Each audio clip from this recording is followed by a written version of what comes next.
Okay, so deep inside the narrow waters of the Strait of Hormuz, two global powers are locked in a really dangerous standoff, and you better believe the entire world is watching, just waiting to see who blinks first.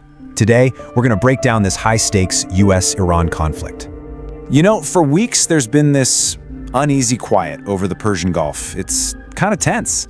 And the big question everyone's asking is this: is that fragile calm about to be completely shattered by a direct conflict between the United States and Iran?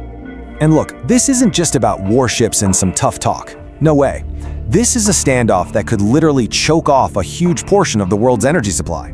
We're talking major shockwaves through the global economy.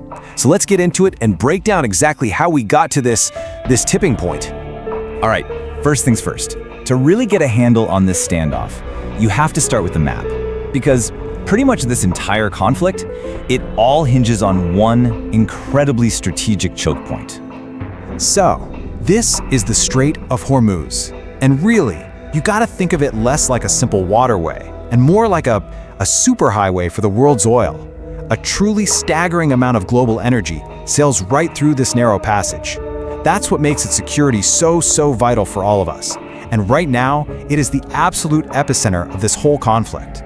So, with the stage set right there in that critical waterway, the conflict quickly escalated. It turned into this intense war of words, with both sides just digging in their heels and seriously ramping up the rhetoric. Okay, so from the US side of things, President Trump seems to be playing the long game. The message is pretty straightforward. These crippling economic sanctions, they are staying put until Iran agrees to come to the table and negotiate a new, much more restrictive nuclear deal. The thinking in the US is that they have time on their side, while Iran's economy is the one that's really feeling the pain. But Iran, they're firing right back, and with total defiance. The leadership is making it crystal clear that trying to negotiate while they're under these sanctions it's a non-starter. They see it as basically surrendering under pressure. So their main message is all about national unity, trying to show the world that this American pressure isn't going to crack their resolve, not one bit. So you can see the huge disconnect here, right? It's fundamental. The US is trying to use economic pressure to force Iran into a new deal, but Iran sees that very same pressure as an act of war that makes any kind of talk completely impossible. There's no common ground, and that creates a really dangerous stalemate. And you know, a stalemate like this is incredibly dangerous. Why? Because it's when the words stop working that the actions usually begin. And that's exactly what happened. Both sides started making very real, very concrete military moves. So the question you've got to ask is this all just posturing? You know, a bit of saber rattling? Or are we actually seeing preparations for a real fight? Well, the evidence we're seeing suggests these moves on this global chessboard are very real.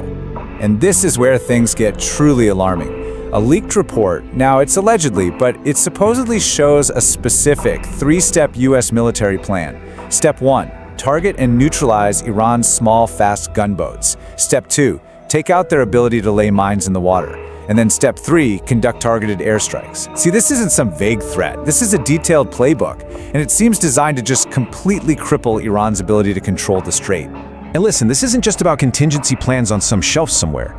The US has already acted. The Indo-Pacific Command went ahead and seized an Iranian oil tanker. An act like that, it moves the conflict from the hypothetical straight into the real world. It's a clear signal, a demonstration of a willingness to use actual military force to enforce sanctions. Iran's response to this, it's been just as direct. Their Chief Justice came out and declared that their Navy is actively, quote, waiting for American warships, and he promised a, quote, harsh response. I mean, that is a direct challenge. It's basically daring the US to make a move in these already very crowded waters. But Iran's strategy here isn't just military. Nope. They're also hitting back on the economic front.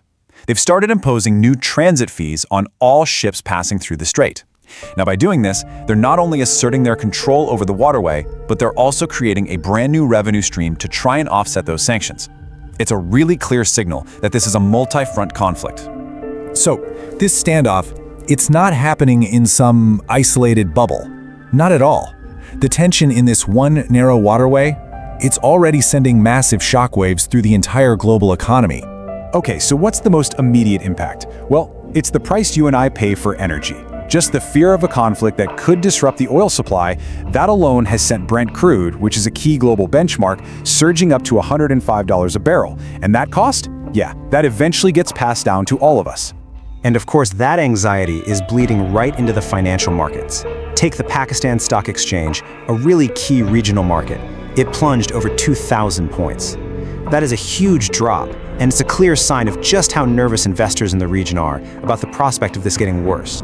Now, if you look at the broader Asian markets, you see this kind of mixed but definitely nervous picture. Sure, a couple of markets are up, but the big ones, the major exchanges and economic powerhouses like China and Hong Kong, they're all down.